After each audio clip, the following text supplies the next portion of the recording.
Hey y'all, what's up? It's Cleo. That means Cleo on Instagram. Cleo shit bitch if you know me. Divine Body Aesthetics if you need me. Okay. Why is it wet?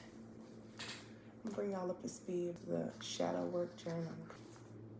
That's all I can say.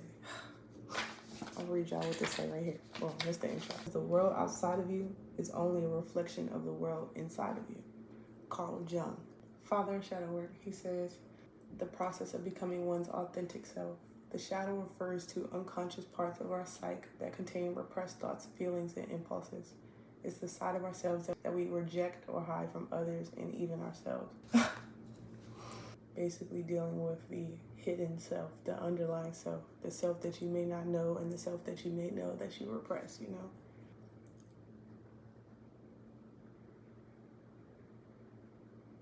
They're gonna be like, would it be like Ken in the vent? No. Hold on. He said he believed that the psyche was composed of several distinct but interrelated parts, including the conscious mind, unconscious mind, personal unconscious, and collective unconscious. He explains collective unconscious to be this part of the psyche that contains archetypes, universal symbols, and themes that are shared by all people.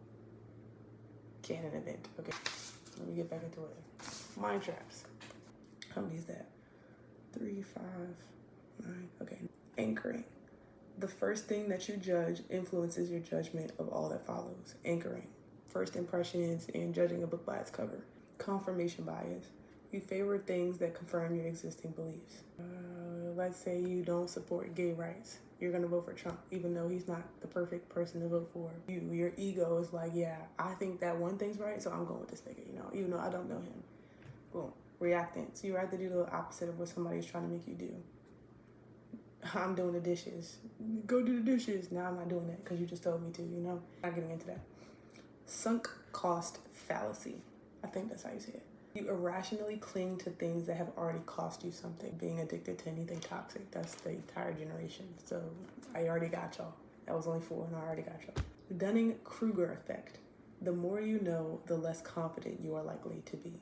I feel like that's me. Like if you feeling like so aware of the world, I'd be so self-conscious, you know? Different time.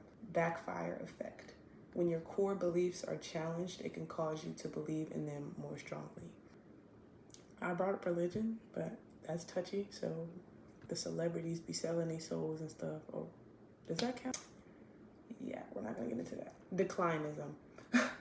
You remember the past better than it was and expect the future to be worse than it will likely be. Is that even correct grammar? What, self-sabotage? Hanging on to other things because you know, trying to pick out the good even though it wasn't really good, and then you're like, no, if I lose them, it's gonna be horrible, but it's really gonna be better on. Framing effect. You allow yourself to be influenced by context and delivery. Big pharma. Negativity bias. You allow negative things to disproportionately influence your thinking. Pessimism. The goal of shadow work is to bring our unconscious into consciousness and integrate it into our lives.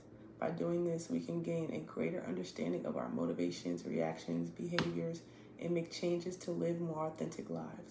The process of integrating the shadow leads to self-acceptance, forgiveness, and unconditional love. Basically, once you work on your damn self, you ain't gonna be out here chasing the little shit. Yeah, that's all I'm saying. That's all Jung's saying. That's all Jung's saying. Okay? In order to flush out your shadow, you must be willing to catch yourself in moments of negativity and question where it stems from. Acknowledgement is the first step to change.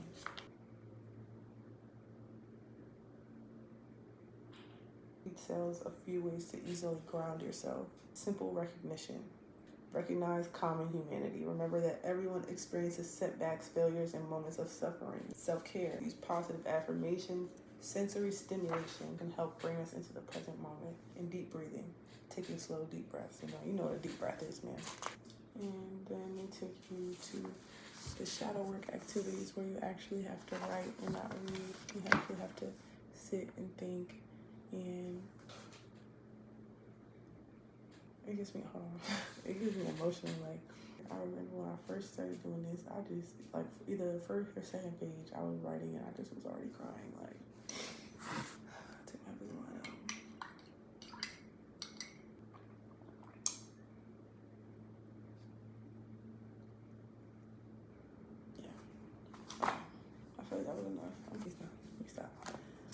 call it jung. I can see I got this is my little altar. Wrong side. Gotta have a nice sacred space where everything's okay.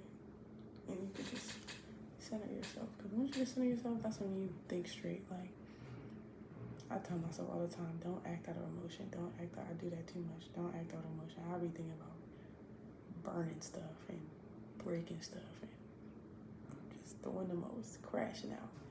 But crash outs are just, you acting out of emotion. You're not yourself. You're not you when you're hungry. You're not you when you're angry. You're not you. You're not thinking clearly. So it's like, sometimes you need to just breathe. Just stop, sit, take a second to think clearly.